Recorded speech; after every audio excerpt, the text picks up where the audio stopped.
শৈলজাল বিতর্কে দিনভর টান নাটক। টানা দুবার সিআইডি তলবি নোটিশ অগ্রাহ্য করার পর মঙ্গলবার ফের অভিষেক বন্দ্যোপাধ্যায়কে হাজিরার নোটিশ দেয় সিআইডি। মঙ্গলবার বিকেল 5টার মধ্যে হাজিরার নির্দেশ দেওয়া হয়, কিন্তু তৃতীয় নোটিশও অগ্রাহ্য করলেন অভিষেক। অভিষেকের বদলে সিআইডি দফতরে আসে অভিষেকের চিঠি। সিআইডিকে লেখা এই চিঠিতে অভিষেক জানান তিনি দিল্লিতে আছেন, তাই হাজিরা দিতে পারছেন না। অভিষেক জানান তিনি ইতিমধ্যেই হাইকোর্টে মামলা করেছেন, বিষয়টি বিচারাধীন। ঘটনাক্রম এখানে শেষ হলো না, বরং অন্য পর্ব শুরু হয়। বিকাল 3:30 নাগাদ কালীঘাটে মমতা বন্দ্যোপাধ্যায়ের বাড়ির ঠিক উল্টো দিকে 30B হরিশ চ্যাটার্জি স্ট্রিটে তৃণমূলের সেন্ট্রাল পার্টি অফিসে হাজির হন সিআইডি আধিকারিকরা। প্রায় 30 জন সিআইডি আধিকারিক ভেতরে ঢুকে তল্লাশি করতে চান। সিআইডি আধিকারিকরা জানান শোভনদেব চট্টোপাধ্যায়কে বিরোধী দলনেতা হিসেবে নির্বাচিত করার বৈঠক হয়েছিল এই বৈঠকে। সেই বৈঠকে রেজলিউশনের খোঁজে এসেছেন তারা। প্রায় ঘণ্টাখানেক অফিসের ভেতরে ঢুকতেই পারেননি আধিকারিকরা। অফিসের দায়িত্বপ্রাপ্ত শুভাশিস চক্রবর্তী তাদের ভেতরে ঢোকার অনুমতি দেননি।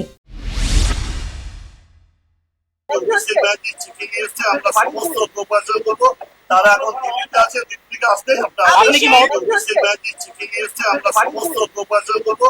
তারা এখন দিল্লিতে আছে, দিল্লি থেকে আসলেই আপনি কি ঘণ্টাখানেক পর সিআইডি আধিকারিকরা ভেতরে প্রবেশ করেন। ইতিমধ্যেই ঘটনাস্থলে এসে উপস্থিত হন বেলেঘাটার তৃণমূল বিধায়ক কুণাল ঘোষ, কামারহাটির বিধায়ক মদন মিত্র। বিমানবন্দর থেকে চলে আসেন কল্যাণ বন্দ্যোপাধ্যায়ও। এইভাবে তল্লাশিতে আপত্তি জানান তৃণমূল বিধায়করা।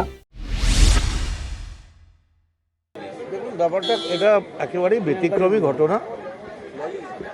এটা একটা দৃষ্টান্তমূলক ঘটনা এবং পশ্চিমবঙ্গের রাজনীতিতে এই ধরনের ঘটনা এর আগে কখনো কোনোদিন হয়নি।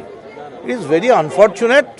একজন high profile lady ex chief minister, তিনি তো রোজই থাকেন, আজকেই বোধহয় হয়তো আজ না হলে কাল আসবেন, দুদিন বাদে ইনভেস্টিগেট করতে পারতেন, আসতে পারতেন। আমরা তদন্তে কোঅপারেট করছি, যার জন্য আমরা ভেতরেও যাইনি। ভেতরে গেলে বলতে পারেন যে আমরা ট্যাম্পার করছি বা ইনফ্লুয়েন্স করছি। অফিসিয়ালি কল্যাণ ব্যানার্জি গেছেন, আইনজীবী হিসেবে গেছেন। আমি এটুকু বলছি, আমি একটা কাজে আমার আসারই ছিল, আমি সেই কাজেই আমি এসেছি। আসার পথে আমি শুনেছি এবং শোনার পর আমি কি করব, সিআইডি আছে শুনে আমি কি ব্যাক করে যাব নাকি?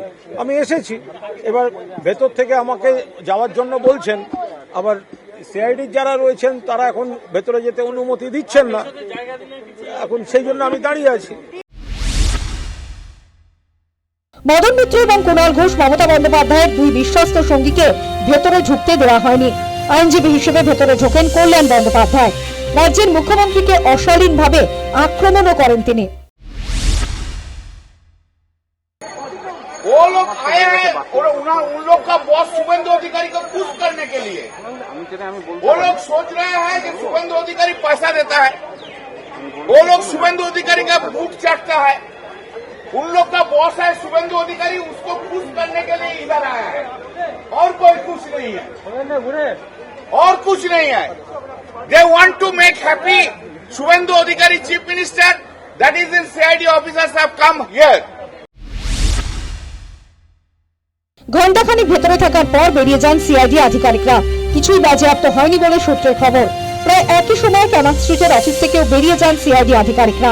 শৈল জালিয়াতি বিতর্কের রেশ কিছুতেই কাটছে না। এই ঘটনার পরপরই তৃণমূলের বিধায়ক দলে ভাঙন ধরে, ভেঙে যায় সংসদীয় দল। বিতর্কের জল আরো কতদূর গড়ায়, রাজনীতিকদের দৃষ্টি সেদিকেই। News time.